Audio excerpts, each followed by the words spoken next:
ओम स्थापनाय च धर्मस्य सर्वधर्मस्वरूपिणे अवतारवरिष्ठाय रामकृष्णाय ते नमः।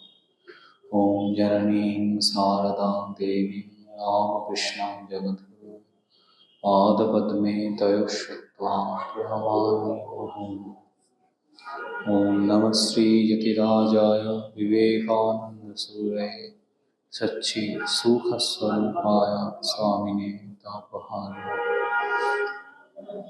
योगानंद प्रेमानंद शान्यवये च पार्षदः रामकृष्ण मतप्राण सर्वांस्तान् प्रणमाम्यहम्।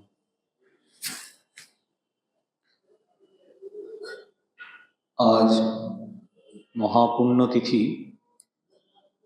भगवान श्री रामकृष्ण देवेर अन्यतम त्यागी पार्षद परम पूजनीय श्रीमद स्वामी तुरीयानंदजी महाराजेर शुभ जन्मतिथि। आपनादेर सकलके शुभ कल्पतरु दिवस एवं नतून इंग्रेजी बछरेर शुभेच्छा जानाई। शेषे ठाकुर मा स्वामीजीर काछे प्रार्थना करी तादेर अमोघ आशीर्वाद आपनादेर सकलेर उपरे आमादेर सकलेर उपरे बर्षित होक। गतकाल থেকেই एक महापुण्य प्रवाहे আমরা সকলে ভেসে চলেছি। কাল সারাদিন আমরা সকলে ভগবানের নাম গুণ কীর্তন করেছি এবং সেই ভগবত চিন্তায় নিমজ্জিত থেকেছি। এই প্রাঙ্গণে শুধু নয়, পৃথিবীর প্রত্যেকটি কোনায় কোনায় এই যুগের যিনি ভগবান কল্পতরু ভগবান শ্রী রামকৃষ্ণদেব তার পূর্ণ চিন্তায় পূর্ণ প্রবাহে আমাদের জীবন শান্ত হয়েছে। আজও এক মহাপুণ্য তিথি। এই বিশেষ করে এই গত 11ই ডিসেম্বর শ্রী শ্রী মাতা ঠাকুরানীর জন্মতিথি ছিল। তারপর একে একে তার আগে 28শে নভেম্বর প্রেমানন্দজি মহারাজের জন্মতিথি ছিল এবং তারপর পরপর 15ই ডিসেম্বর মহাপুরুষ মহারাজের জন্মতিথি ছিল। এই সময়টি যেন একটা বেশ আনন্দের হাট বসে গেছে, যেন চারিদিকে আনন্দের আয়োজন। এক পবিত্র প্রবাহে আমরা সকলে নিজেদের জীবনকে এগিয়ে নিয়ে চলেছি। তারপর আমরা এখানে ঈশামসীর পূর্ণ প্রাগ জন্ম সন্ধ্যায় তার আগমন প্রার্থনা করে দিকে দিকে পৃথিবীর প্রতিটি কোণায় যে সমস্ত রামকৃষ্ণ মিশন আছে, মঠ মিশনে, সেখানে যীশু খ্রিস্টের পূজা ইত্যাদি হয়েছে। তারপর আবার গতকাল তার পরের দিনই 26শে ডিসেম্বর পরম পূজনীয় শ্রীমৎ স্বামী শারদানন্দজি মহারাজের জন্মতিথি পালন করা হয়েছে। এই শারদানন্দজি মহারাজ গতকাল যে কল্পতরু দিবস সেটিকে ব্যাখ্যা করেছেন আত্মপ্রকাশে অভয় প্রদান হিসাবে। ভগবান স্বয়ং যিনি এই পূর্ণ অবতার হিসেবে এসছেন পূর্ণ শক্তি নিয়ে, অন্যান্য যুগে যেরকম এসছেন তার চেয়েও সম্পূর্ণ শক্তি নিয়ে যে ভগবান আবির্ভূত হয়েছেন, তিনি নিজেকে আত্মপ্রকাশ করলেন। শ্রী ভগবান শ্রীরামকৃষ্ণ নিত্যকল্পতরু, তিনি ভক্তের বাঞ্ছা পূর্ণ করেন। যে যা চায়, ভগবান গীতাতে সেরকম বলেছেন, আর্থ জিজ্ঞাসুরার্থার্থী, আর্থ জিজ্ঞাসু অর্থার্থী, যে যা চায় তিনি তার বাঞ্ছা পূর্ণ করেন। বাঞ্ছা কল্পতরু সেই ভগবান শ্রীরামকৃষ্ণদেব এর যে এই বিশেষ তিথিতে, বিশেষ দিনে তিনি নিজেকে যেভাবে প্রকাশ করেছেন, গতকালের দিনটিতে ঠিক সেই বিকাল 3:30টার দিকে যখন তিনি নেমে এলেন, সেই সময় এসে দেখেছিলেন এই গৃহী ভক্তরা সব এসে, রবিবার ছুটির দিন 1 জানুয়ারি, সবাই এসে সেখানে সমবেত হয়েছে এবং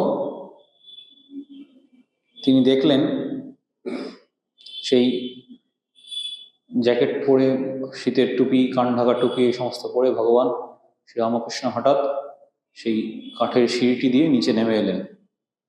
এসে দেখলেন গিরিশ এরা সব বসে আছে। তো নিজে থেকেই কৃপা বিতরণ করার জন্য ভগবান গিরিশকে বললেন, গিরিশ তুমি কি এমন দেখলে আমার মধ্যে? তো সেই গিরিশ কি বলেছিলেন সেটি আমরা সবাই জানি। ব্যাস বাল্মীকি যার হত্যা করতে পারে না, আমরা তা কি বলবো। এই কথা শোনা মাত্র ভগবান শ্রীরামকৃষ্ণ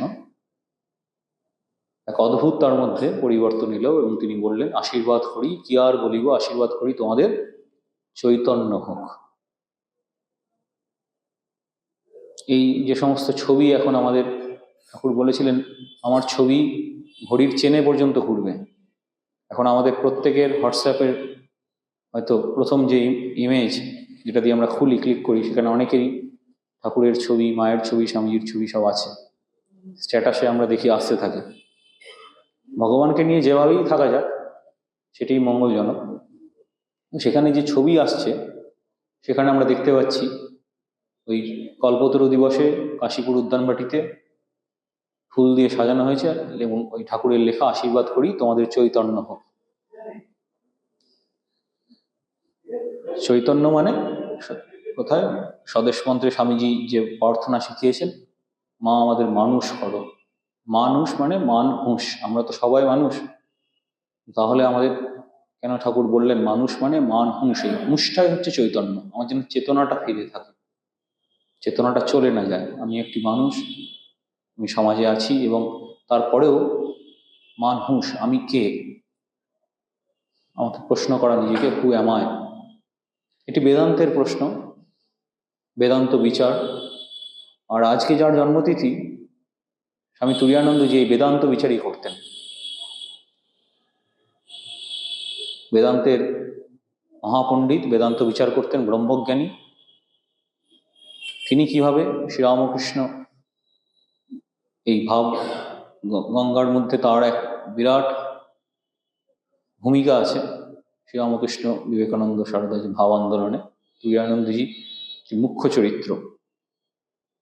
কিভাবে তার ছোটবেলা থেকে তিনি, তার জীবনটি তৈরি হলো। পরম পূজনীয় শ্রীমৎ স্বামী গম্ভীরানন্দজি মহারাজের যে বই আছে শ্রীরামকৃষ্ণ ভক্তমালিকা, আপনারা প্রত্যেকে সেটি নিশ্চয়ই পড়েছেন।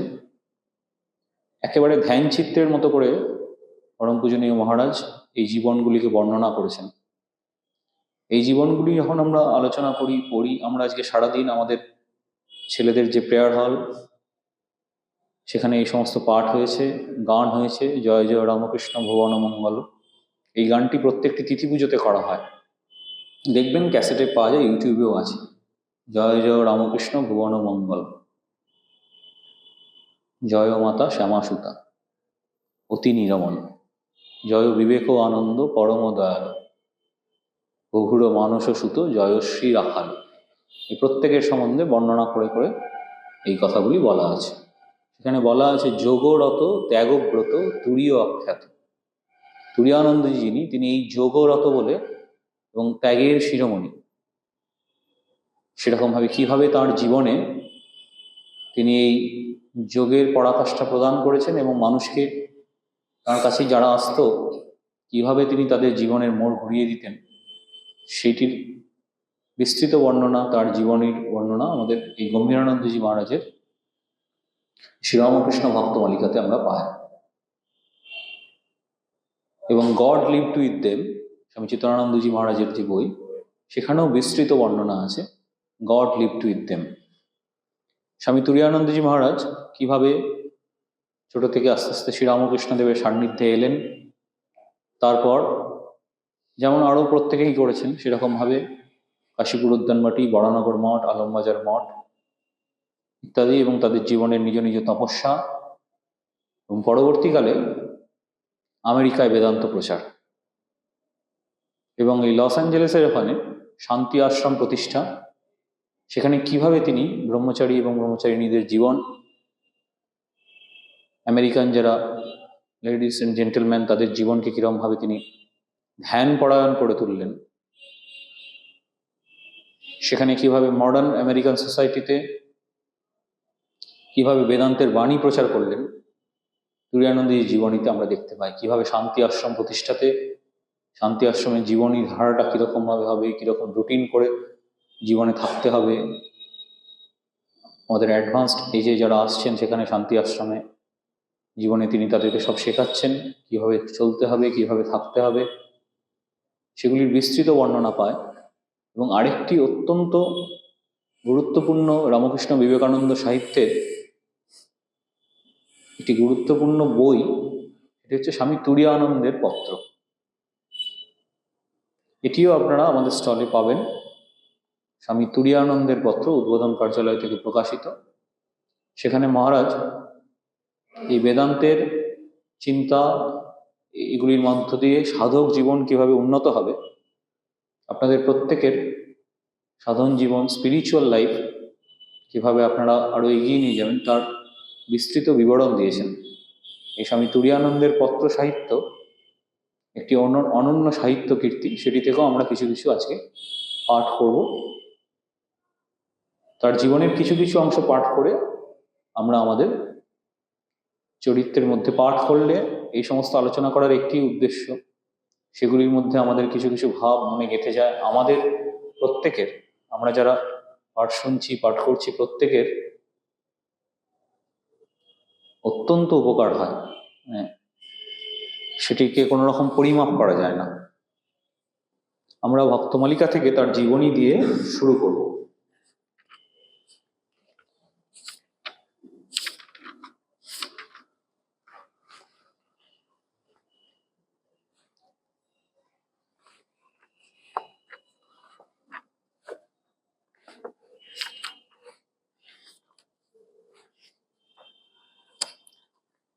স্বামী তুরীয়ানন্দ কলকাতার বাগবাজার অঞ্চলে এনার বাড়ি ছিল তুরীয়ানন্দজির, বসুপাড়া পল্লীতে। এই বাগবাজার পল্লীতেই, যেখানে গিরিশবাবুর বাড়ি, পাশে বলরাম মন্দির, এই যে বড় রাস্তা, এইখানেই তুরীয়ানন্দজির বাড়ি, অখণ্ডানন্দজি এদের বাড়ি ছিল। কিন্তু সেগুলো ওই বড় রাস্তা হওয়ার সময়, সেগুলো সেই সময় অনেক বছর আগে, সেগুলি চলে যায়। তার বাবা ছিলেন চন্দ্রনাথ চট্টোপাধ্যায়, নিষ্ঠাবান, তেজস্বী, সত্যবাদী, অসাধারণ নারী জ্ঞান ছিল, নারী দেখতে পারতেন। কেউ, ওই অঞ্চলের লোকেরা শেষ সময়ে বলতেন, নারী দেখে বাবা বলে দিও শেষ সময়, যাতে অন্তত গঙ্গা যাত্রা করতে পারি। ডব্লিউ ওয়াটসন কোম্পানির গুদাম সরকার ছিলেন। সহধর্মিণী প্রসন্নময়ীর সহিত সানন্দে সংসার যাত্রা নির্বাহ করতেন। মহেন্দ্রনাথ, উপেন্দ্রনাথ ও হরিনাথ নামে চন্দ্রনাথের 3টি পুত্র ছিল। তাহার কন্যাত্রয়ের মধ্যে জ্যেষ্ঠ ভিন্ন সকলেই অকালে গতাশু হয়। হরিনাথই আমাদের উত্তরকালের স্বামী তুরীয়ানন্দ। ইনি 1863 খ্রিস্টাব্দের 3রা জানুয়ারি, 1863 খ্রিস্টাব্দের 12ই জানুয়ারি জন্মগ্রহণ করেছেন। বিশ্বভূষিত স্বামী বিবেকানন্দ 3রা জানুয়ারি জন্মগ্রহণ করছেন স্বামী তুরীয়ানন্দ। 1269 সাল 20শে পৌষ, শনিবার, চন্দ্র পৌষ শুক্লা চতুর্দশী তিথি, মৃগশিরা নক্ষত্রে, বেলা 9টায়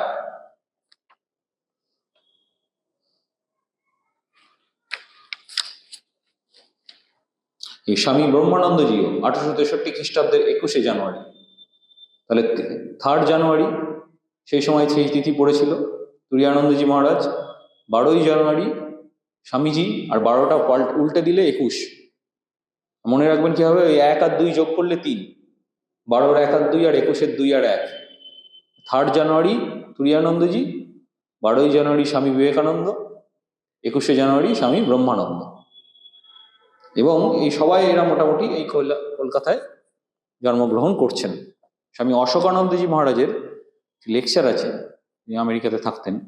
তিনি কলকাতাকে বলেছেন the land of Brahmajnanis, modern land of Brahmajnani. আমরা কাশীর কথা বলি, এগুলো বলি, এখন কলকাতায় স্বয়ং ভগবান, তিনি তার শেষ সময়ে স্বয়ং ভগবতী এবং এই সবাই এক একজন, স্বামীজি একটা চিঠিতে লিখেছেন মহাপুরুষ মহারাজকে, কি বলছো, তিনি ভগবানের বাবা। তো তিনি যদি ভগবানের বাবা হন শ্রীরামকৃষ্ণ, তাহলে এরা কে? সেটা সহজেই অনুমেয়।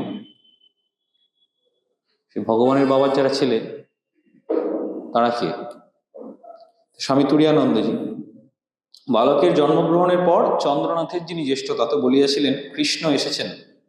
হরি লুট করে সন্তান পাওয়া গিয়েছিল, সেই জন্য চন্দ্রনাথ নবজাতকের নাম রাখলেন হরিনাথ। একটি খুব দুঃখজনক ঘটনা ঘটে।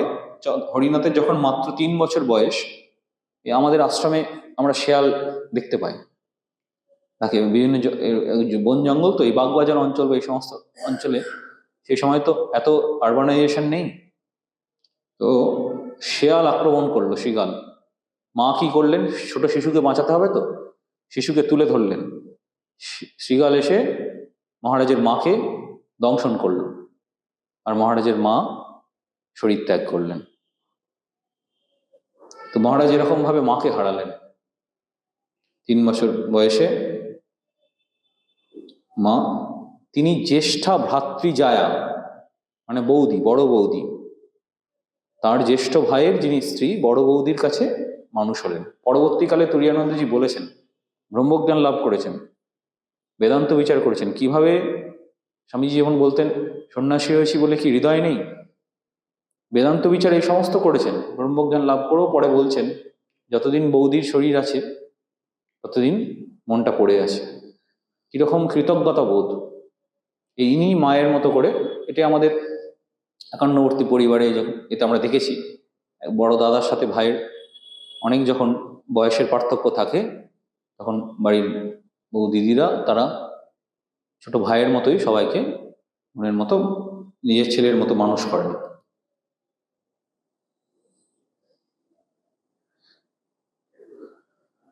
বড় বৌদির স্নেহের কথা স্মরণ করিয়া পরে তিনি বলিয়াছিলেন, বড় বৌদির কাছেই মানুষ হয়েছিল, সর্বদাই তার সঙ্গে সঙ্গে থাকত, ভয়ানক ন্যাওটা ছিল।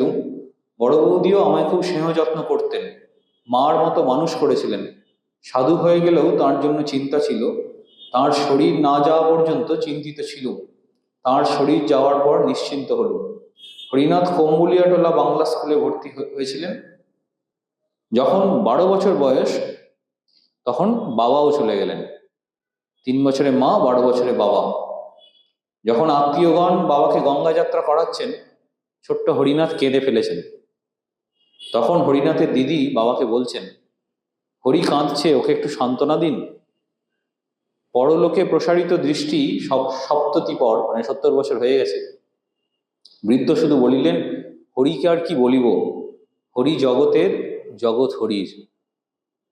এই জগৎ হরিময় আমরা জানি, এবং হরিনাথ যে তিনি এসছেন জগতের কাজের জন্য, এবং এই জগৎ তার জন্যই পড়ে আছে, জগতে তিনি কাজ করবেন, তার পিতা সেই আশীর্বাদ করলেন। খুব শরীর চর্চা করতেন, ফিজিক্যাল ফিটনেস খুব দরকার স্পিরিচুয়াল লাইফের জন্য বা সাধন ভজন করার জন্যে। এই যে আসন করে বসা বা বসতে হয় বা এসব করতে হয়, যাওয়া বিভিন্ন জায়গায়, এই জন্য ফিজিক্যাল ফিটনেস কিন্তু খুব দরকার। উনি শরীরচর্চা ও ব্রহ্মচর্য পালন হরিনাথের একটু মাত্রাধিক্য দেখা যেত। প্রত্যহ আখড়ায় যাইয়া কুস্তি লড়তেন, একসঙ্গে 100 ডন 500 বৈঠক দিতে পারিতেন। সঙ্গী ছেলেরা বলতো, অত করিসনি, বড় বাড়াবাড়ি আরম্ভ করেছিস, শেষে মরে যাবি। বিদ্রুপের ভঙ্গিতে হরিনাথ উত্তর দিতেন, আমি একাই মরে যাব আর তোরা বেঁচে থাকবি। ধর্ম সাধনার ক্ষেত্রেও তাই করতেন, সন্ধ্যা বন্দনা, জপ একদম নিয়ম করে, অনেক বেশি বেশি বেশি করে করতেন। ওই প্রত্যহ 3 বার গঙ্গার স্নান, যারা গঙ্গার ধারে থাকেন, গঙ্গার ধারে বাস করেন, তারা এমনি নারী পুরুষ নির্বিশেষে যারা গঙ্গার ধারে থাকেন, তারা গঙ্গায় একবার না গেলে পারেন না, এমন একটা গঙ্গার ভাব আছে। আমরা যখন বেলুড় মঠে দেখেছি, বেলুড় মঠে গেলে আপনারা যেমন গঙ্গা স্পর্শ করেন, বেলুড় মঠ দক্ষিণেশ্বরে গঙ্গা স্নান করা, সপাক হবিষ্যান্ন ভোজন, কঠিন শয্যায় শয়ানে দিতে অভ্যস্ত ছিলেন। শাস্ত্র পাঠ করতেন, নিয়মিত শাস্ত্র পাঠ করতে হয়, গীতা উপনিষদ, নিয়মিত শাস্ত্র পাঠ করা। শাস্ত্রের সেবা যদি আমরা ঠিকভাবে করি, তাহলে শাস্ত্রও আমাদের সেবা করবেন। ঠিক আমাদের বিপদের সময় শাস্ত্রের বাক্য আমাদের মনে পড়ে আমাদেরকে সেখান থেকে উদ্ধার করেন ইত্যাদি। হরিনাথ এরকম নিষ্ঠাবান ব্রাহ্মণের মতো সমস্ত কাজ। গঙ্গার স্নানে বিশেষ প্রীতি ছিল। একবার একটি ঘটনা ঘটেছে এরকম, তার নিজের নিকট ঘড়ি না থাকায় অনেকদিন তিনি ভুলক্রমে অধিক রাত্রে উঠিয়া গঙ্গা তীরে উপস্থিত হইতেন এবং যথা সময়ে গঙ্গা স্নানান্তে গৃহে ফিরিতেন। এইরূপে এক জ্যোৎস্না রাতে প্রত্যুষের পূর্বেই গঙ্গা তীরে উপস্থিত হইলেন। একটু পরে এক গলা জলে নামিয়া স্নান করিতে করিতে দেখিলেন, যেন খড়ের তালের মতো কি একটা তাহার দিকে ভাসিয়া আসিতেছে। তীর হইতে শব্দ হইল, কুমির কুমির, উঠে এসো। অমনি সংস্কার বসে হরিনাথ তৎক্ষণাৎ জল ছাড়িয়া উঠিলেন, কিন্তু পর মুহূর্তেই স্মরণ হইল, আমি না বেদান্ত বিচার করি, বেদান্ততে সবাইকে ব্রহ্ম বলা হচ্ছে। এই বুঝি আমার ব্রহ্ম সত্য ও জগৎ মিথ্যা বলা। কাজেই পুনঃ গঙ্গায় নামিয়া বিচার করিতে লাগিলেন, আমি শুদ্ধ আত্মা, আমার দেহ নয়, মৃত্যু নয়। সৌভাগ্যক্রমে জলে নাড়া পড়ায় বা যে কোনো কারণেই হোক কুমিরটাকে আর দেখা গেল না। হরিনাথ কিন্তু আচারনিষ্ঠ হলো, নানা পুজো টুজো এসব করতেন, নারায়ণ পূজা করে বিদ্যালয়ে যেতেন, গুণগ্রাহী ছিলেন, শ্রদ্ধা সহকারে বাইবেল পাঠ করতেন। কবিবর সুরেন্দ্রনাথ মজুমদারের মহিলা কাব্য ও তুলসীদাসের দোহাবলি তাহার কণ্ঠস্থ ছিল। সন্ধ্যা সমাগমে তিনি গঙ্গা তীরে বসিয়া, যারা মায়েরা আছেন আপনাদের ভালো লাগবে, সন্ধ্যা সমাগমে তিনি গঙ্গা তীরে বসিয়া মহিলা কাব্যের মাতার অংশটি কিংবা দোহাবলি অনর্গল আবৃত্তি করিতেন এবং উহাতে সন্ধ্যা কিরণোদ্ভাসিত পবিত্র জাহ্নবী তীরে এক অপূর্ব আধ্যাত্মিক পরিবেশের সৃষ্টি হইত। এই বাবা যখন মারা গেলেন, আমাদের সাময়িকভাবে আমাদের করতে হয় সবাইকে এই সমস্ত কঠোরতা, কিন্তু হরিনাথের আরো বেড়ে গেল। আহারাদি সম্বন্ধে কঠোরতা করা, কঠিন শয্যায় শোবেন, সমস্ত কিছু করবেন, ত্যাগ, বৈরাগ্য, তপস্যা। স্বামীজি বলেছিলেন, তপস্যায় আমাদের মধ্যে হরির মতো আর কেউ নেই। একেবারে মানে যতটা তো কঠিন তপস্যা করা যায়, এই শরীর ধারণের জন্য যেটুকু দরকার এরকম করে করা। তার ভাই দুইজন ক্ষুল্লদাত ছিলেন, খুব প্রিয়, যাদের সঙ্গে খেলতেন, প্রিয়নাথ ও কেদারনাথ। আর তখনকার দিনে তো এই সমস্ত বিসূচিকা, কলেরা, এই সমস্ত রোগ হতো, কোনো টিকা এসব হয়নি, অনেকেই মারা যেতেন। এদেরকে অনেক কষ্ট পেতে হয়েছে, আমাদের যে সমস্ত মহারাজ ভাই বা পুরোনো দিনের যারা মানুষ, আমাদের একান্নবর্তী পরিবারে অনেককে হারাতে হয়েছে। হয়তো তার সঙ্গে 7 বছর 8 বছর খেলেছেন, তিনি মারা গেছেন হঠাৎ করে। হরিনাথ কেদারনাথ অল্প বয়সে বিসূচিকা রোগে দেহত্যাগ করিলেন। হরিনাথ দাঁড়াইয়া সব দেখিলেন, মানুষের জীবন কত ক্ষণভঙ্গুর, আর মৃত্যুর সম্মুখে মানুষের সর্বপ্রকার চেষ্টা, সর্বপ্রকার স্নেহের আকর্ষণ কত অকিঞ্চিতকর। বাল্য বন্ধু ছিলেন অখণ্ডানন্দজি গঙ্গাধর। সেখানে চিতপুরে সর্বমঙ্গলার মন্দিরে ওরা যেতেন, এক সাধু, বাকসিদ্ধ সাধু ছিলেন তার কাছে। সাধু একদিন হরিনাথকে জিজ্ঞাসা করলেন, তুমি আসো যাও, কিছু তো চাও না, তোমার কি চায়? হরিনাথ উত্তর দিলেন, সাধন ভজন ও ভগবান লাভ। সাধু আনন্দে উল্লসিত হইয়া বলিলেন, বেশ বেশ, তোমার হবে, তবে এখন নয়, একটু দেরি আছে, এখন ঘরে থেকে সাধন করো। হরিনাথও সেই সাধুর বাক্য শিরোধার্য করে গৃহে থাকিয়ায় সাধন ভজনে ডুব দিলেন। হরিনাথের মনে ধর্মপিপাসা জেগে উঠেছেন। দীননাথ বসু, বাগবাজারের দীননাথ বসুর বাড়িতে, বাগবাজারে ঠাকুর সব প্রায়ই আসতেন পিটন গাড়ি করে। বলরামবাবুর বাড়িতে প্রায় নাকি 100 বারের উপরে এসছেন, বলতেন আমার কলকাতার কেল্লা বলরাম মন্দির। ওই জন্য বলরামবাবুর বাড়ি তো আর বাড়ি নয়, মন্দির হয়ে গেছে, বলরাম মন্দির। দীননাথ বসু বংশের বাড়িতে পরমহংস শ্রীরামকৃষ্ণদেব আসিবেন, এরকম একটা শোনা গেছে। এবারে সব ছেলে মেয়ে যারা সব ছোকরারা, তারা সব পরমহংস আসছে, দেখতে যাব। হরিনাথের বয়স তখন 13 কি 14 বছর। তার পরবর্তীকালের 17 সালের চিঠি থেকে 1917 সালে তিনি সেই সম্বন্ধে লিখেছেন। কেশবচন্দ্রের সাথে সবে ঠাকুরের পরিচয় হয়েছে। হরিনাথ ও গঙ্গাধর সেখানে গিয়া দেখিলেন, তুরানন্দজি লিখছেন, খুব সুন্দর চিঠিতে আছে, সেখান থেকে এখানে নেওয়া হয়েছে। একেবারে আপনারা মনে মনে কল্পনা করলে দেখবেন একেবারে ধ্যান চিত্র। লিখছেন, একখানি গাড়ি হইতে একজন বলিষ্ঠ ব্যক্তি, মানে হৃদয়রাম বলিষ্ঠ ব্যক্তি, অপর একজন সংজ্ঞাহীন ও অত্যন্ত কৃশ ব্যক্তিকে নামাইতেছেন। একেবারে রোগা, কিন্তু তার কোনো সংজ্ঞা নেই। দ্বিতীয় ব্যক্তির, যিনি নামছেন, তার মুখকান্তি ও অঙ্গের ভাব যেন শাস্ত্র বর্ণিত সুখদেবের ন্যায়। দেখবেন কথামৃতে মাস্টারমশাই যখন প্রথম বর্ণনা করছেন, এক কথা লিখেছেন, সুখদেব, পরীক্ষিত সবাই আছে, সুখদেব যেন সেই ধর্মকথা বর্ণনা করছেন, ঠাকুরকে প্রথম ঠাকুরকে দেখছেন। এই যে শ্রীরামকৃষ্ণের যেরকম সেরকম শ্রীরামকৃষ্ণ ধুতি পরে এসছেন, একেবারে সুখদেবের মতো। ধরাধরি করিয়া তাহাকে উপরে লইয়া গেলে তিনি সংজ্ঞা প্রাপ্ত হলেন, হুঁশ ফিরল, সমাধিস্থ থেকে নেমে এলেন, মধুর কণ্ঠে গান ধরলেন, যশোদা নাচাতো তোরে বলে নীলমণি ইত্যাদি গান গাইলেন এবং অনেক পরমার্থ প্রসঙ্গ করিলেন। ইহার পরে এই প্রথম দর্শন হলো। ইহার পরে কিন্তু মহারাজ হরিনাথ আরো 2-3 বৎসর এই সাধুর কথা মতো, আর একজন যে সাধু তাকে বলেছিলেন, ঘরে থেকেই সাধন ভজন করলেন। তবে স্থির করলেন বিবাহ করিবেন না। বিবাহের সম্বন্ধ লইয়া কেউ আসিলে বরের মুখে বৈরাগ্যের কথা শুনিয়া আলাপ আলোচনা সেইখানেই শেষ হইত। যেখানে বিবাহের কথা হচ্ছে তিনি সেখানে সব বৈরাগ্যপূর্ণ বেদান্তের শ্লোক এসব বলতে বলতে তখন আর বিবাহের কথা কি হবে, সেখানে একেবারে বৈরাগ্যের উদ্দীপন হয়ে এগুলি হয়ে যেত। পড়াশোনার দিকেও তার তেমন মনোযোগ রইল না। প্রবেশিকা পরীক্ষা তিনি আর দিলেন না, এন্ট্রান্স এক্সাম দিলেন না। জিজ্ঞাসিত হইয়া শুধু বলিলেন, কি হইবে ইংরেজি বিদ্যা শিখে? ইংরেজির বিদ্যা আমরা জানি, ইংরেজ সেগুলো চালু হয়েছে, মেকলে মিনিট সব হয়ে গেছে। বললেন এইসব বিদ্যা শিখে কি করব? রামগীতা, এদিকে অদ্বৈত বিচার করেছেন, রামগীতা মুখস্থ প্রায় 2-3 বছর কেটে গেছে দীননাথ বসুর বাড়িতে দর্শনের পরে। লীলা প্রসঙ্গ হইতে আমরা উদ্ধৃত করব, ঠাকুর তাহাকে ছুটির দিন ব্যতীত অন্য দিনে যাইতে বলিয়া দেন। সম্ভবত এই দীননাথ বসুর বাড়িতে দেখা হওয়ার 2-3 বৎসর পরে 1879 বা 80 সালে হরিনাথের সাথে ঠাকুরের আবার নিত্য যাতায়াত শুরু হয়।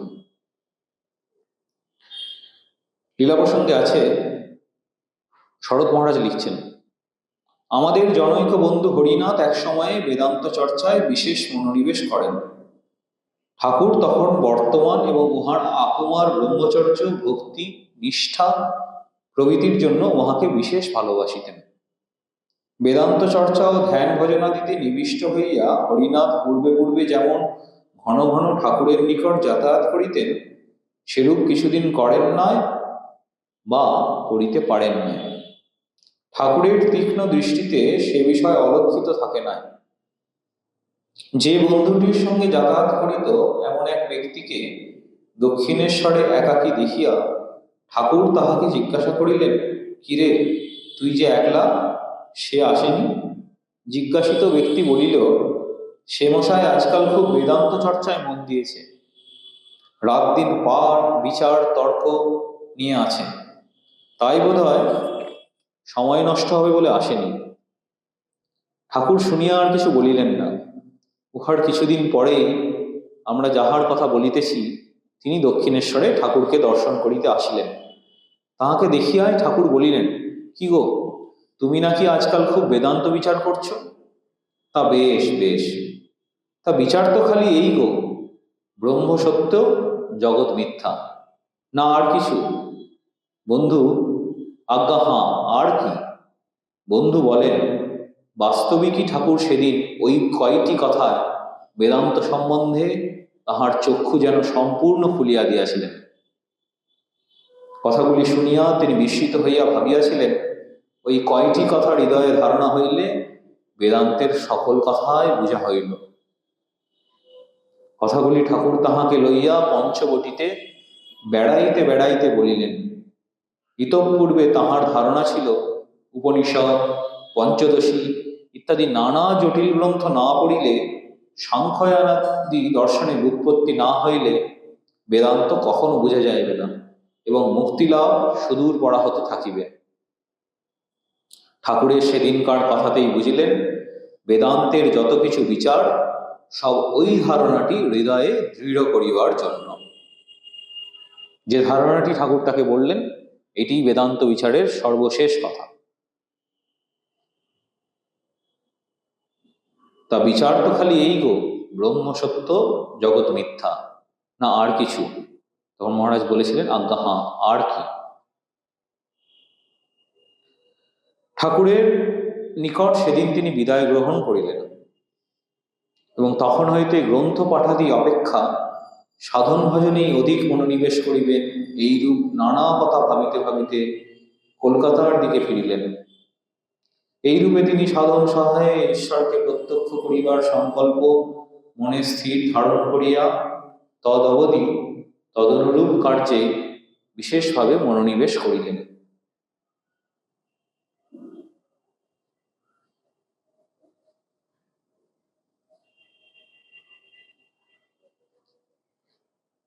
আরেকবার এরপরে বাগবাজারে বলরাম বাবুর বাড়িতে বলরাম মন্দিরে ঠাকুর এসছেন, ভক্ত মণ্ডলী পরিবৃত হয়ে ঠাকুরকে তিনি দর্শন করলেন।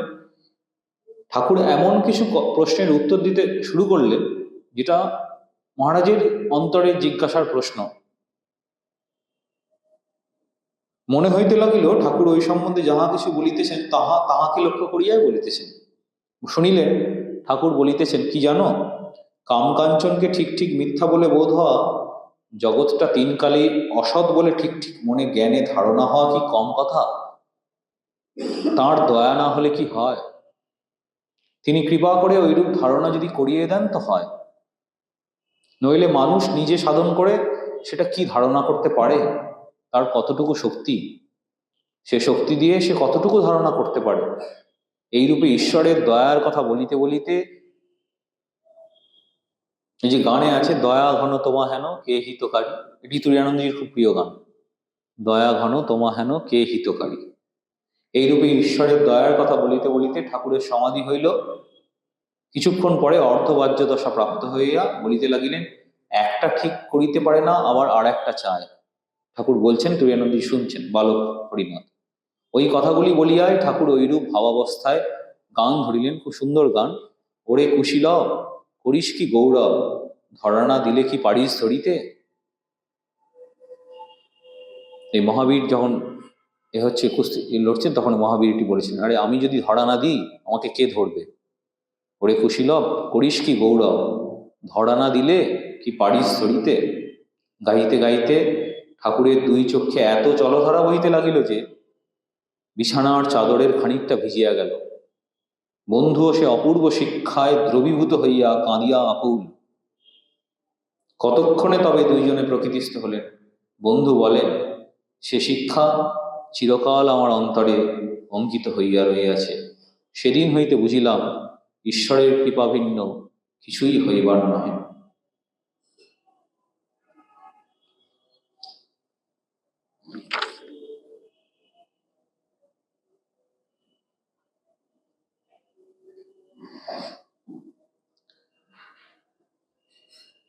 হরিনাথ একদিন দক্ষিণেশ্বরে গেছেন, দেখছেন ঠাকুর একজন বেদান্তের পণ্ডিতকে বলিতেছেন, কিছু বেদান্ত শোনাও। পণ্ডিত চমৎকারভাবে বোঝাচ্ছেন, ঠাকুর শুনছেন। পরে কিন্তু পণ্ডিতের সুখ্যাতি করিয়া ভক্তদিকে বললেন, ঠাকুর আমার কিন্তু বাপু অত শত ভালো লাগে না, আমার মা আছেন আর আমি আছি। তোমাদের ও বড় বড় জ্ঞান গেয় জ্ঞাতা ধ্যান ধেয় ধ্যাতা ইত্যাদি ত্রিপুটি প্রভৃতি বেশ খুব ভালো, আমার হচ্ছে কিন্তু মা আর আমি, আর কিছুই নাই। ঠাকুরের কথার ভঙ্গিতে বেদান্তের ত্রিপুটি অপেক্ষা ঠাকুরের মা আর আমি হরিনাথের নিকট সেদিন বড় সহজ সরল ও মধুর বলিয়া মনে হইয়াছিল। তিনি বুঝিয়াছিলেন ইহাই অবলম্বনীয়। বেদান্ত বিচারে এত বছর হলো ঠাকুরের ওই মুখে একই বেদান্তের মা আর আমি, শ্রী মা যে বলেছেন আমি সতেরো মা অসতেরো মা, আমার আমজাদ যেমন ছেলে শরৎ যেমন ছেলে। তো এটি বেদান্তের দিক থেকে, তিনি তো সতেরো মা অসতেরো, মানে তিনি স্বয়ং আমাদের প্রত্যেকের মা। বেদান্তিক কনসেপ্ট যে আমরা প্রত্যেকে কেউ আমরা এখানে আছি যারা আমাদের প্রত্যেকের মধ্যে কোনো ভিন্নতা নেই, আমরা সেই একই মায়ের সন্তান। এবং তিনি মাকে যখন বলা হয়েছিল যে একজন বলছেন মহারাজ যে দীক্ষার পরে যে আপনি তো গুরু, মা বলছেন না আমি মা, আমার মা তো ঘরে আছে, বলছে তাকিয়ে দেখো আমি তোমার মা কি না। এবং বলছেন ওদের সবার মা আপনি, হ্যাঁ আমি ছাড়া কার কে গর্ভে ধরেছে। তো এই মা হচ্ছেন সবার মা, এবং এটি হচ্ছে বেদান্তের একদম শ্রেষ্ঠ সিদ্ধান্ত। তিনি আমাদের প্রত্যেককে সৃষ্টি করছেন, আমরা যে তার থেকে সৃষ্টি হয়ে আসছি, এই Vedantic oneness, the same children of one universal mother. মা আছেন আর আমি আছি। ঠাকুর একদিন বলছেন, দক্ষিণেশ্বরে সব মধ্যাহ্ন ভোজন হচ্ছে, হরিনাথারা সব আছে, ঠাকুরের থালার চারদিকে সব ছোট ছোট তরকারি এসব দেওয়া হয়েছে। শিষ্যদের মনে অনেক সন্দেহ জাগতে পারে, বাবা ঠাকুর এটা খাচ্ছেন ওটা খাচ্ছেন। হ্যাঁ, ঠাকুর বলছেন মনটা সদাই অখণ্ডের দিকে ছোটে, তাহলে তোমাদের সঙ্গে কথা কইব বলে মনটাকে নিচে নামিয়ে রাখবার জন্য এটা খায় ওটা খায়, ভিন্ন ভিন্ন বাটি থেকে একটু করে জিভে দিই।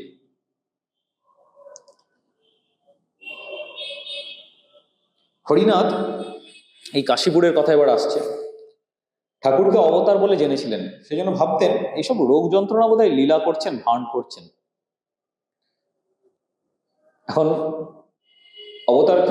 অবতার যে বলেছেন বোধঘাত ভাষ্যে, সপ্রয়োজন অভাবে অপি ভূতানুগ্রহ জিজ্ঞিক্ষায়, ভগবানের কোনো প্রয়োজন নেই, কিন্তু তিনি করুণায় এই অবতার তার শরীর নিয়ে আমাদের জন্য অবতীর্ণ হয়েছে, আমাদের কৃপা করবেন বলে। অরূপ সায়রে লীলালহরী উঠিল মৃদুল করুণাময়, আদি অন্তহীন অখণ্ডে বিলীন মায়ায় ধরিলে মানবকায়। তিনি যখন এই কায় ধারণ করেছেন মানবকায়, তাকে তার সমস্ত কষ্ট বরণ করতে হয়েছে। কাশীপুরে একদিন ঠাকুরকে দেখিতে গিয়া তিনি প্রশ্ন করিলেন, কেমন আছেন? ঠাকুর বলিলেন, বড় কষ্ট হচ্ছে, খেতে পাচ্ছি না, অসহ্য জ্বালা যন্ত্রণা হচ্ছে। হরিনাথ দিব্য চক্ষে দেখলেন ঠাকুর আনন্দের সাগর, রোগ যন্ত্রণার অতীত। ঠাকুর যতই নিজের যন্ত্রণার কথা বলেন, হরিনাথের একেবারে ঠাকুর বলছেন, আবার হরিনাথকে বুঝিয়েও দিচ্ছেন। হরিনাথের ওই অনুভূতি হচ্ছে। বারংবার এইরূপ হয়, তিনি ঠাকুরকে বলিয়াই ফেলিলেন, আপনি যাহাই বলুন না কেন, আমি দেখছি আপনি অসীম আনন্দের সমুদ্র। ইহা শুনিয়া ঠাকুর মৃদু হাস্যে আপন মনে বললেন, শালা ধরে ফেলেছে রে। এই অসীম, আমরা যে সবাই অসীম আনন্দের, ঠাকুর তো স্বয়ং ভগবান, তিনি আমাদের পরে বেদান্তের এই যে বিচার, আমি দেহ নই, মন নই, শুদ্ধ আত্মা, অসীম অনন্ত আনন্দময় আত্মা, এই বিচারের ঠাকুর তুরীয়ানন্দজি শান্তি আশ্রমে এই বিচার বেদান্তের ক্লাস নিতেন। আমাদের সর্বপ্রিয়ানন্দজি মহারাজ যেমন ক্লাস নিচ্ছেন হু অ্যাম আই, এই বিচার আমাদের বেদান্ত বিচার, শাস্ত্রপাঠ, জপ ধ্যান আমাদের যেগুলো আছে, সেগুলো করলে এই বিভিন্ন বড় বড় দুঃখ আমাদের সংসারে যখন আসে, কোনো কিছু ঘটনা, তখন আমাদের এই বোধটা থাকে, এটা তো শরীরের, একটা শরীর আসছে, শরীর যাচ্ছে প্রিয়জনদের, কিন্তু সেই আত্মার তো কোনো জন্ম মৃত্যু নেই। এই নরেন্দ্রের সাথে তুরীয়ানন্দজির একটি বিশেষ সম্পর্ক। এই প্রত্যেক পার্শ্বদের সাথে দেখবেন নরেন্দ্রনাথের সঙ্গে তাদের এক বিশেষ কারণ তিনি দলপতি, তো যেমন একটা খেলায় কোচের সাথে একটা এই সম্পর্ক, ক্যাপ্টেনের সাথে যেমন তিনি দলটা তৈরি করছেন। এই তুরীয়ানন্দজি মহারাজ ওই স্বামীজির ঘরের উপরে একবার দেখেছিলেন নরেন্দ্রনাথ খুব ব্যাকুল চিত্তে সেই সমস্ত কথা বলছেন, নিপীড়িত, কিভাবে এদের সব উদ্ধার করবেন। তুরীয়ানন্দজি পরে লিখলেন, সবার স্বামীজি বইতে আছে, যেন মনে হচ্ছে তাঁর হৃদয়টা একটা বিরাট কড়া, আর সেখানে জগতের সকল দুঃখ ভোলানোর জন্য মলম তৈরি হচ্ছে স্বামীজি সম্বন্ধে। তো দক্ষিণেশ্বরে নরেন্দ্রনাথের সঙ্গে কথা হতো, বরানগরের পথে ফিরছেন, নরেন্দ্রনাথ হরিনাথকে বললেন, ঠাকুরের সম্বন্ধে কিছু বলো। হরিনাথ উত্তর দিলেন, কি আর বলবো, এই বলিয়া তিনি অসিত গিরি সমংসাত কজ্জলং সিন্ধু পাত্রে সুরতরু বড় শাখা লেখনী পত্র মুর্বি লিখতি যদি গৃহীত্বা শারদা সর্বকালং তদপি তব গুণানাম ঈশপারং না জাতি। যে পুষ্পদন্ত বর্ণিত যে আমাদের শিবমহিম্ন স্তোত্র, অসিত গিরি সমংসাত, তুমি অসিত গিরি সমংসাত, যদি সেই কজ্জলং সিন্ধু পাত্র, সিন্ধু যদি কজ্জল বা আমার দোয়াত হয়, আমি যদি সেই লেখনী দিয়ে লিখে যাই, অসিতগিরি সমংসাদ কজ্জলং সিন্ধু পাত্র লিখতি যদি গৃহীত্বা শারদা সর্বকালম, সরস্বতী যদি অনন্তকাল ধরে তার লেখেন, তবুও মহাদেবের গুণ বর্ণনা করে শেষ করা যায় না। তো এই শ্লোকটা ঠাকুর সম্বন্ধে তুরীয়ানন্দজি বললেন, সাগররূপ মসি পাত্রে যদি নীল পর্বত সদৃশ মসি রাখা হয়, কল্পতরুর শ্রেষ্ঠ শাখা যদি লেখনী হয়, পৃথিবী যদি লিখিবার পত্রিকা হয়, আর সরস্বতী অনন্তকাল ধরিয়া লিখিতে থাকেন, তথাপি হে ঈশ্বর তোমার গুণরাশির সীমা করা যায় না। শিবমহিম্ন স্তোত্র। নরেন্দ্রনাথ নানা কথা কইতে লাগলেন, ও ওর কথা আর কি বলবো। নরেন্দ্রনাথ বলছেন, আমাকে যদি বলো তিনি এল ও ভি ই, লাভ পার্সনিফাইড, মূর্তিমান প্রেম। আর একদিন নরেন্দ্রনাথ তাহাকে বলিয়াছিলেন, হরি ভাই, ভগবান কি শাক মাছ যে এত দাম দিয়ে, অর্থাৎ এত জপ তপ করে তাকে কিনবে? জমে বৈশ্য বৃণুতে তেন লভ্য, পরমাত্মা যাকে কৃপা করেন তারই কাছে তিনি লভ্য হন। এই যে স্বামীজি এলওভি পার্সনিফাইড লিখলেন, তো এই সখার প্রতি কবিতায় স্বামীজি এটি বর্ণনা করেছেন, এবং গায়ে গীত শোনাতে কবিতাতেও বাণী তুমি বিনা পানি কণ্ঠে মোর। এবং স্বামীজি ওখানে বর্ণনা করেছেন কিভাবে শ্রীরামকৃষ্ণ প্রেমের সাগর, ভালোবাসায় সবাইকে, স্বামীজির জীবনের যখন সেই দারুণ সংকটময় অবস্থা, কিভাবে ঠাকুর স্বামীজিকে রক্ষা করলেন ইত্যাদি।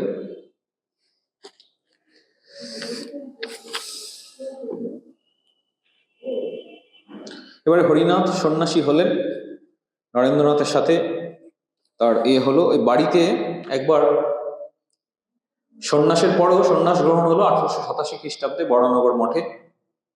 ভাতা উপেন্দ্রনাথের কাছে গেছেন, মুন্ডিত মস্তক, গেরুয়াধারী তরুণ সন্ন্যাসী, সন্ন্যাসীর চোখে অশ্রু। উপেন্দ্রনাথ চিনিলেন ইনিই হরিনাথ। জিজ্ঞাসা করিলেন, কাঁদছ কেন? এই তো তুমি চাও। উত্তর আসিল, আপনাদের নিকট আমি অনেক প্রকারে ঋণী। দাদা আশ্বাস দিয়া বলিলেন, তা হোক, বড় ভাইদের যা কর্তব্য তা আমরা করেছি, কিন্তু তুমি যখন গৃহী হলে না, তখন এই পথই ভালো। আমি আশীর্বাদ করছি তোমার সিদ্ধি লাভ হোক। অমনি মেঘমুক্ত শারদ আকাশ সূর্যকিরণে উদ্ভাসিত হইল। হরিনাথের অশ্রুসিক্ত মুখে আনন্দের রেখা ফুটিয়া উঠিল। নবীন সন্ন্যাসী, তিনি বরানগরের পরিবেশের মধ্যে আবদ্ধ থাকতে চাইলেন না। পরিব্রাজক ও সাধক রূপে তিনি চললেন তীর্থে তীর্থে। সন্ন্যাসীরা আমাদের ভারতবর্ষে তীর্থে তীর্থে ঘুরে বেড়ান। এই গঙ্গাসাগর মেলা হবে, কত সন্ন্যাসী, ভারতবর্ষের সব সন্ন্যাসীরা এখানে আসবেন। গত বছর মহাকুম্ভ মেলায় আপনারা হয়তো আর কি গেছেন, আমাদের যাওয়ার সৌভাগ্য হয়েছিল।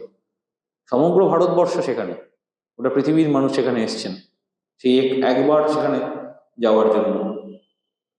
তুরীয়ানন্দজি মহারাজও এই সমস্ত জায়গায় গেছেন। মুসৌরি পাহাড়, ঋষিকেশে খুব তপস্যা, আমাদের যেখানে এখন দেরাদুন আশ্রম, রাজপুর রোড, সেখানে তুরীয়ানন্দজির তপস্থলী আছে। সেখানে মহারাজ তপস্যা করতেন, হিংস্র জন্তুকেও ভয় করতেন না। যখন সাধকের মন থেকে সম্পূর্ণরূপে হিংসা চলে যায়, তখন হিংস্র জন্তুরাও তার কাছে এসে তাদের মনেও আর কোনো হিংসা জেগে ওঠে না। তো এগুলি আছে রাজযোগে, এগুলি আছে, কিভাবে লক্ষণ। বিভিন্ন জায়গায় গেছেন, জ্বালামুখী প্রভৃতি দর্শন করলেন রাজা মহারাজের সাথে। ব্রহ্মানন্দের সাথে বোম্বে গেলেন 93 খ্রিস্টাব্দে। আমেরিকা যাচ্ছেন স্বামীজি, তার সাক্ষাৎ করলেন। বৃন্দাবনে গেলেন ব্রহ্মানন্দজি এবং তুরীয়ানন্দজি। মহারাজকে, রাজা মহারাজকে তো ঠাকুর খুব ভালোবাসতেন, রাখাল রাজ এসব খাওয়াতেন। সেই ভিক্ষা করে শুকনো রুটি পেয়েছেন। তুরীয়ানন্দজি বলছেন, মহারাজ, আপনাকে ঠাকুর কত স্নেহ যত্ন করতেন এবং ক্ষীর সর ননি খাওয়াতেন, আর আজ আমি শুকনো রুটি খাওয়াচ্ছি। ইহা বলিতে বলিতে তাহার কণ্ঠ বাষ্পরুদ্ধ হইয়া গেল। এই বৃন্দাবনে দেখতেন এই রাধারানীর এই সমস্ত দেখতেন, মৃদুবনে যেতেন।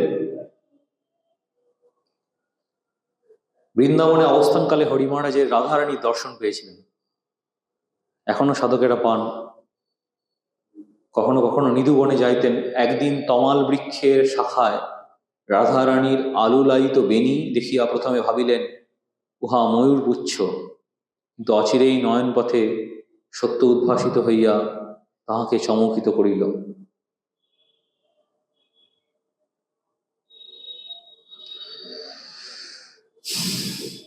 এই বৃন্দাবনে খুব কঠোরতা করেছেন। জলে ভেজানো রুটি, শুকনো রুটি মুখে দিতে দিতে বলছেন, শালা শরীর, তোর জন্যই তো আমার এত কষ্ট, এই খা। যেহেতু শরীরটা আছে, শরীরটাকে খাবার দিতে হচ্ছে।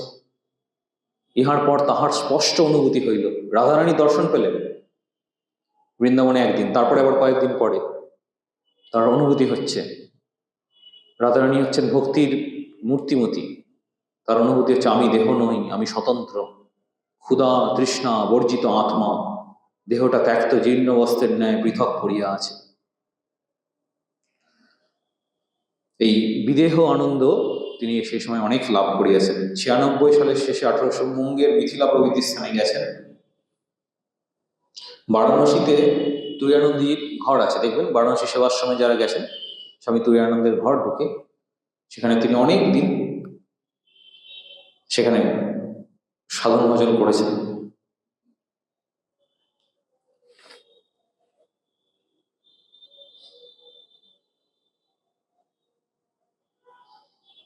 সৌরাষ্ট্রে গেছেন, সৌরাষ্ট্র মানে গুজরাট, গিরনার পর্বতে, গির অরণ্যের কাছে যে গিরনার পর্বত সেখানে গেছেন, সাধন ভজন করেছেন। উপনিষদে আছে ব্রহ্মজ্ঞ পুরুষ অভিলাভ করেন, নোয়ার অফ ব্রহ্মণ ইজ ফিয়ারলেস। স্বামী তুরানন্দ এক প্রত্যুষে উত্তরকাশীতে গঙ্গা স্নান করিতে যাইবার পথে দেখেন একটি ব্যাঘ্র মৃতদেহ ভক্ষণ করিতেছে। অমনি প্রাচীন সংস্কার জাগিয়া তাহার গতি প্রতিহত করিল, কিন্তু পরক্ষণেই আত্মজ্ঞান তাহাকে বলিয়া দিল, বাঘ মৃতদেহ খাচ্ছে তো খাক, এটা আমি ভীত হই কেন। এই টিহিরি গাড়োয়াল এসব জায়গায় তিনি এ সমস্ত যখন সাধন ভজন করেছেন এই বাঘ এসবের মধ্যে পড়তে হয়েছে। স্বামীজি চাইলেন হরি মহারাজকে আমেরিকা যেতে হবে। হরি মহারাজকে স্বামীজি আগেও ডেকেছেন, হরি মহারাজ সম্মত হননি। স্বামীজি তুরানন্দজির সেই অসম্মতির উত্তরে করুণ স্বরে বললেন, হরি ভাই, ঠাকুরের কাজের জন্য আমি বুকের রক্ত বিন্দু বিন্দু পাত করে মৃতপ্রায় হয়েছি। তোমরা কি আমায় এ কাজে সাহায্য করবে না? কেবল দাঁড়িয়ে দাঁড়িয়ে দেখবে? এই কথায় আদেশ যখন আরতির আকারে আসে তখন কার মন না টলে। তুরানন্দজি পরাস্ত হলেন। 1899 খ্রিস্টাব্দের জুন মাসে স্বামীজির সহিত দ্বিতীয়বার যখন স্বামীজি আমেরিকা যাচ্ছেন, কলকাতা বন্দর থেকে জাহাজে উঠিলেন, গিয়ে পৌঁছলেন রিজলি ম্যানরে, শ্রীযুক্ত লেগেটের বাড়িতে। স্বামীজি এবার বলছেন, হরি ভাই, আমার টাকা ফুরিয়ে গেছে, আমি আর তোমার ভার নিতে পারবো না, এখন তুমি কি করবে দেখো। নিয়ে গিয়ে ছেড়ে দিয়েছেন আমেরিকায়। হরি মহারাজ তো ভাবি আকুল, এই বিদেশে কি করবেন। এই বিশ্ববিখ্যাত বিবেকানন্দ তিনি নিয়ে গিয়ে আর কোনো বলছে না, আর হবে না, আর চিনি না, এবারে নিজে করো। লিডার তো করে দিচ্ছেন আর কি, তৈরি করে দিচ্ছেন। স্বামীজি বলছেন এসব হুইলারে গিয়ে স্বামীজি যখন পরামর্শ দিলেন, তুরানন্দজি বলছেন, আমি কি বলবো, আমি তো আর ওরকম আপনার মতো লেকচার এসব দিতে পারবো না। স্বামীজি বললেন, অতিই কাজ হবে, তোমার জীবনটা তুমি যেটা পালন করো, এই যে শাস্ত্র পাঠ এই সমস্ত যা করে এসছো, হরিভাই জীবন দেখাও, আর ভারতকে ভুলে যাও। ভারতবর্ষ বলে কিছু আছে, এটা ভুলে যাও, জীবন দেখাও। কথাগুলি তাহার হৃদয়ে একেবারে অঙ্কিত হয়ে গেল। তিনি মন্টক্লেয়ারে গেলেন। সেখানে তুরানন্দজি শনি ও রবিবারে নিউ ইয়র্কের কাজে অবেদানন্দজিও আছেন, তাকে সাহায্য করতেন। মিসেস হুইলার তারা খুব হেল্প করেছেন। যখন অবেদানন্দজি মহারাজ অন্য জায়গায় যেতেন তখনও নিউ ইয়র্কে তুরানন্দজি খুব সাহায্য করেছেন। মেডিটেশন কীভাবে শেখাতেন, হরি ওম, ওম তৎসৎ, শিব শিব বলে এগুলো সব শেখাতেন।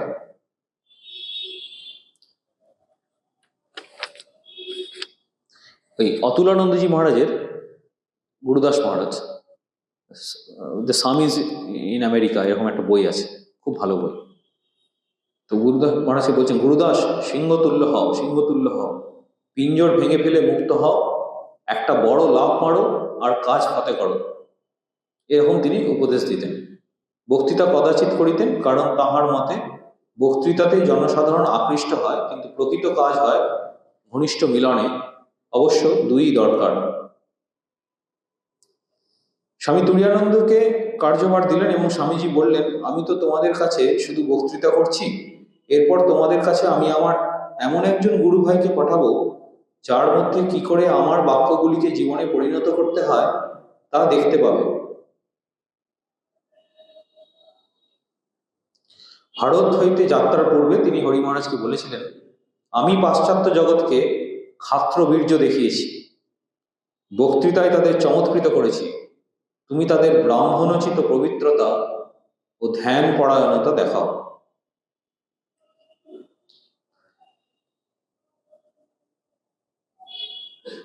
উনিশশো খ্রিস্টাব্দের জুন মাসের দিকে বেদান্ত প্রচারের জন্য কুমারী বুক কিছু জমি দিয়েছিলেন লস অ্যাঞ্জেলেসে, এবং পরে ওইখানেই শান্তি আশ্রমের মূল শুরু কেন্দ্র। সান ফ্রান্সিসকো হইতে অনেক দূরে যেতে হতো পার্বত্য পথে উপত্যকায়। বিস্তীর্ণ ভূমির পরিমাণ ছিল প্রায় 485 বিঘা। এই ছাত্রদেরকে তুরানন্দজি বললেন, এ তোমরা আমাদের কোথায় এনেছো? স্বামীজি আপনি হতাশ হলেন যে আপনি কি জগন্মাতার উপর বিশ্বাস হারালেন? ছাত্রটি বলছেন, সারা জীবন কঠোর তপস্যায় যে সন্ন্যাসী জীবনপথ করিয়াছেন, ছাত্রছাত্রীদের জন্য তাহার হৃদয়ের করুণা আমেরিকান মহিলা বুঝিবে কি রূপে। হরি মহারাজ শুধু ছাত্রীটির কথায় অনুমোদন করিয়া বলিলেন, তোমার কি বিশ্বাস? আজ হতে তোমার নাম হলো শ্রদ্ধা। তিনি সেরকম নাম দিতেন সবার। শান্তি আশ্রমের সূত্রপাত। কাঁচা ইট কাঠের সাহায্যে কয়েকটি বাড়ি তৈরি হলো। তুরানন্দজিও নিজে করতেন বাড়ি তৈরির কাজে। বলতেন, আমি নিজে না করলে ওরা শিখবে কি রূপে? সকলে মিলে কাজ করলে শীঘ্র হয়ে যায়। একদিন কাজ করতে গিয়ে তার নাকে লেগে রক্ত পড়তে থাকলো। তিনি হাসিয়া বলিলেন, আমায় ভালো কাঠুরিয়া হইতে হইবে। তুরানন্দজির অনুকরণে অনুপ্রেরণায় শান্তি আশ্রমের সকলে তপস্যা অধ্যয়ন দিতে মগ্ন হইলেন। সবাই সকালবেলা উঠে, যেমন করে মহারাজ নিজের জীবনে করেছেন, প্রত্যুষে স্নান করে, শীতকালে অগ্নি প্রজ্বলিত করে তারা সব ধ্যান, বৃক্ষতল, আমেরিকার যে বড় বড় ল্যান্ড, সেখানে গাছের নিচে সব ধ্যান করছেন। তুরানন্দজি শেখাচ্ছেন। ধ্যানের পূর্বে সংস্কৃত পাঠ ব্যাখ্যা হচ্ছে। 1 ঘন্টা ধ্যানের পর সবাই একসাথে সেই আশ্রমের কার্য করছেন, রান্না বান্না করছেন। সকাল 10টা 11টায় রাজ্য, গীতা এই সমস্ত পাঠ হচ্ছে। বেলা 1টায় মধ্যাহ্ন ভোজন, সন্ধ্যে 7টায় সান্ধ্য ভোজন হয়ে যাচ্ছে, সন্ধ্যে 7টায়। তৎপরে আবার ভোজনের পরে সাপার করার পরে ধ্যান। মাতৃভাবে মাতোয়ারা হয়ে হরি মহারাজ আছেন। সবাইকে একেবারে তাঁর সংস্পর্শে, একেবারে সাধনার উত্তুঙ্গ স্তরে সবাইকে তিনি নিয়ে যাচ্ছেন। জাগতিক আলাপ আলোচনা কেউ রত থাকলেই হরি মহারাজ কাছে গিয়ে বলতেন, হরি ওম হরি ওম। আশ্রমে কেবল মায়ের কথা, মায়ের চিন্তাই চলবে, অন্য কোনো কথা নয়, অন্য কোনো চিন্তা নয় যে কোনো আশ্রমে। এরকম ভাবে তিনি, একটি মজার ঘটনা, স্বামী তুরানন্দের শিক্ষা এখন এখানে সকলেই অহিংসা এবং ভেজিটেরিয়ান হয়ে গেছেন, নিরামিষাশী। একদিন তাদের তাঁবু, যেখানে একটা র্যাটেল স্নেক ঝুমঝুম শব্দ করে প্রবেশ করেছেন, ভয়ানক বিষাক্ত, চলার সময় র্যাটেল স্নেকের শব্দ করে। অহিংস আশ্রমবাসীরা সর্পটির প্রাণবধ করলেন না, পরন্তু তাহাকে কৌশলে বাঁধলেন, বেঁধে দূরে লইয়া গিয়া রজ্জু ছোট করিয়া মুক্তি দিলেন। 2-1 দিন পরে দেখা গেল সেই নেকটায় পড়া সাপটি, একটা নেকটায় পড়া আবার এসে অবস্থিত। এই দিনও পূর্ববৎ তারা তাকে গিয়ে ওখানে করলেন। এইসব কথা প্রসঙ্গে তুরানন্দজি বলছেন, ঠাকুর একবার বলিয়াছিলেন, আমার আরো সব ভক্ত আছে যারা ভিন্ন ভাষা বলে, ভিন্ন দেশে থাকে এবং যাদের চালচলনও ভিন্ন। হ্যাঁ, অতঃপর গম্ভীরভাবে কহিলেন, মা আমাকে জানিয়ে দিয়েছেন তোমরাই সেই ভক্তমণ্ডলী। একবার বলছেন একজন, কে যোগ্য কে অযোগ্য? স্বামী তুরানন্দজি বলছেন, কে যোগ্যা? ঈশ্বর কি যোগ্যতার মাপ করেন?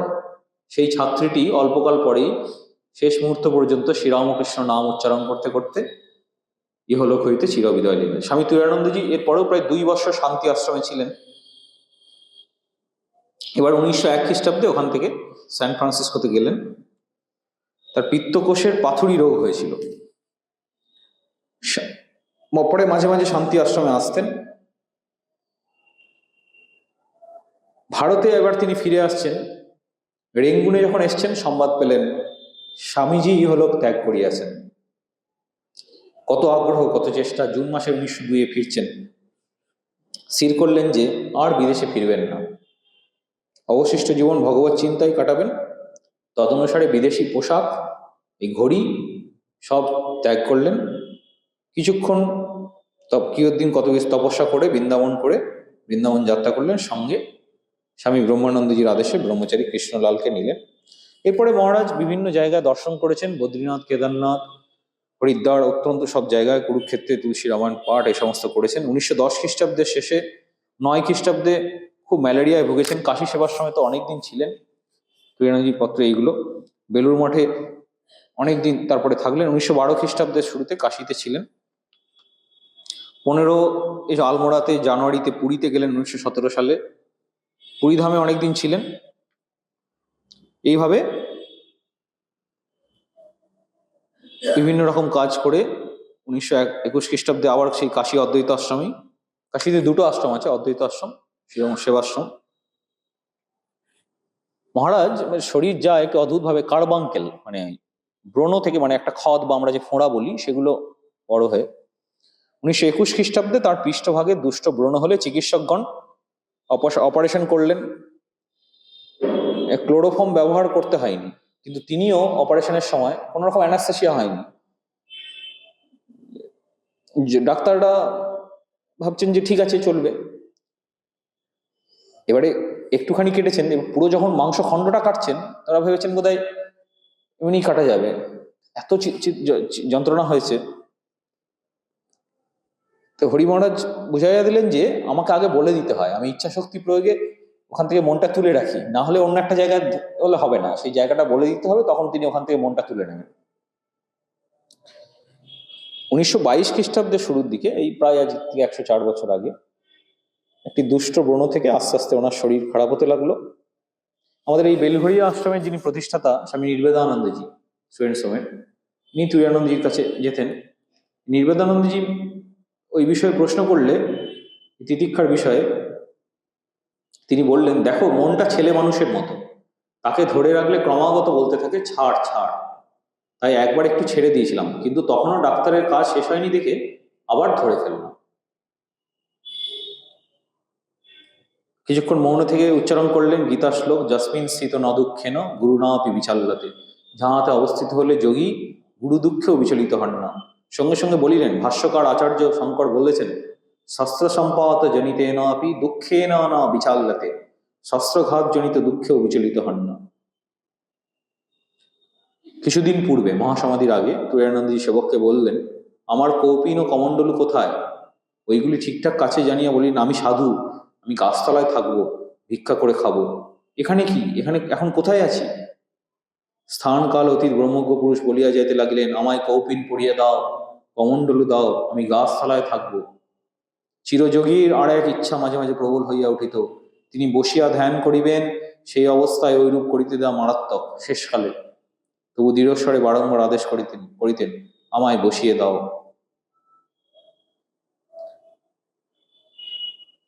দেহত্যাগের প্রায় 1 সপ্তাহ পূর্বে তিনি বলিয়া রেখেছিলেন, আর 5-6 দিন খুব আনন্দ করে নাও। পূর্বরাত্রের শেষে আবার বলিয়া উঠিলেন, কাল শেষ দিন, কাল শেষ দিন। শেষ দিন এলো, অখণ্ডানন্দজির সঙ্গে আলাপ এসব করলেন। মায়ামুক্ত মহাপুরুষ সবাইকে বললেন, তোমরা আমাকে ছেড়ে দাও, তাহলে নিশ্চিন্ত হতে পারি। সকলের নিকট বিদায় লইয়া বলিলেন, তবে যায় যায়। মহাপ্রয়াণের দিনে আহার গ্রহণে অস্বীকৃত হলেন। চরম মুহূর্তের আগে শুধুমাত্র চরণামৃত ঠাকুরের পান করলেন। কেউ বসাতে চাইছে দেখিয়া সাহস করে বললেন, সব বোকা, কেউ বুঝতে পারছে না, শরীর যাচ্ছে, প্রাণ বেরিয়ে যাচ্ছে, বলছেন, বর্ণনা করছেন, সবাই দেখছে কিরকম ভাবে বর্ণনা করছেন, অদ্ভুত এদের সঙ্গে এই জীবন। এই মহাপুরুষ মহারাজ বলেছেন, আমাদের জীবন পড়বে তাহলেই উপনিষদ পড়া হবে। উপনিষদকেও ছাড়িয়ে গেছে, মানে উপনিষদে এরকম ভাবে কেউ বলছে, আমার শরীর যাচ্ছে, প্রাণ যাচ্ছে, আমি আত্মা, এগুলো অদ্ভুত বর্ণনা। সকলকে নিশ্চল দেখে অজ্ঞতা তিনি বললেন, নিজের পা গুলো লম্বা করে দিতে বললেন, প্রণামের উদ্দেশ্যে হাত তুললেন, জয় গুরুদেব, জয় গুরুদেব, জয় রামকৃষ্ণ, জয় রামকৃষ্ণ, বলো বলো, তিনি সত্য স্বরূপ, জ্ঞান স্বরূপ। অখণ্ডানন্দজি উপনিষদের বাণী বললেন, পাশে বসে, সত্যং জ্ঞানম অনন্তম ব্রহ্ম। হরি মহারাজ উহার পুনরাবৃত্তি করলেন আর বলিলেন, ব্রহ্ম সত্য, জগৎ সত্য, সব সত্য, সত্যে প্রাণ প্রতিষ্ঠিত। বাক নিরুদ্ধ হলো।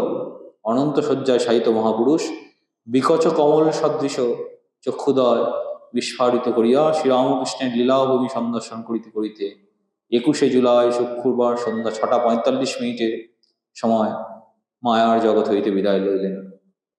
সমস্ত রাত্রি কাশী সেবাশ্রমে ভজন কীর্তন হলো। মণিকর্ণিকার পূর্ণতোয়া জাহ্নবী সলিলে ভূতদেহ পুষ্পমাল্যে সলিল সমাধি দেওয়া হলো।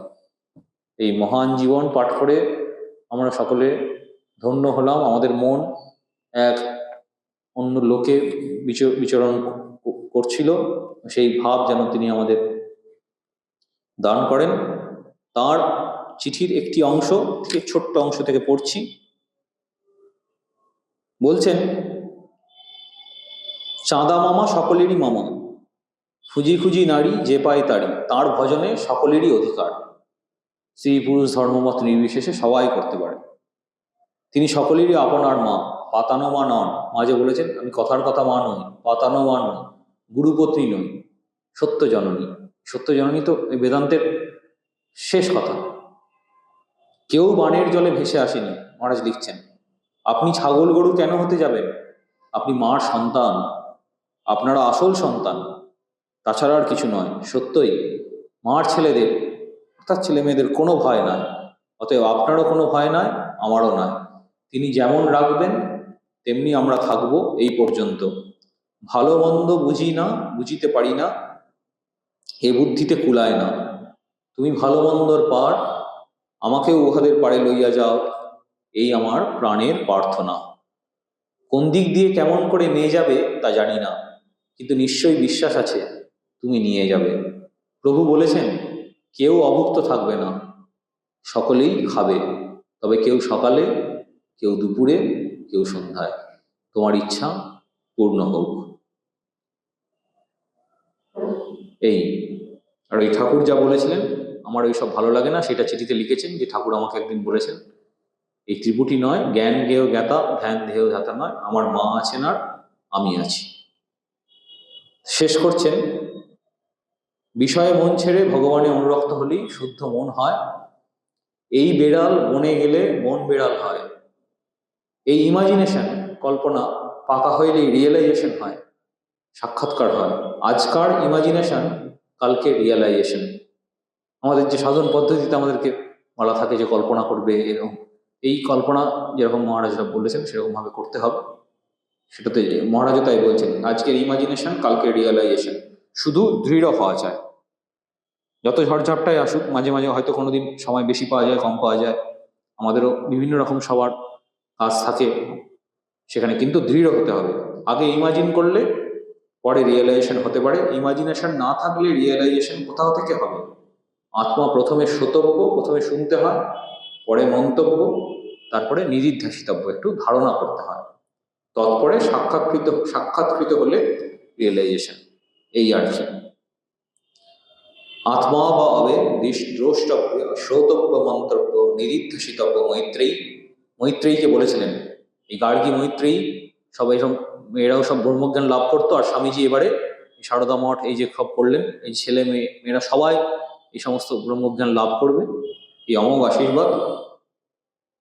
এইটি যেন আমরা স্বামী তুরীয়ানন্দজি মহারাজের কাছে আজকের দিনে প্রার্থনা করি, আমরা সকলে যেন আমরা জীবনের পরম পুরুষার্থ লাভ করি। ব্রহ্মজ্ঞান যিনি যে ঈশ্বরের জ্ঞান, ঈশ্বর লাভ আমাদের সবার, সেই পথে যেন আমরা প্রত্যেকে এগিয়ে যেতে পারি। তিনি আমাদের আশীর্বাদ করুন যেন আমরা আমাদের ইষ্টপথে অগ্রসর হতে পারি। ওম শান্তি শান্তি শান্তি। হরি ওম তৎসৎ। শ্রীরামকৃষ্ণ।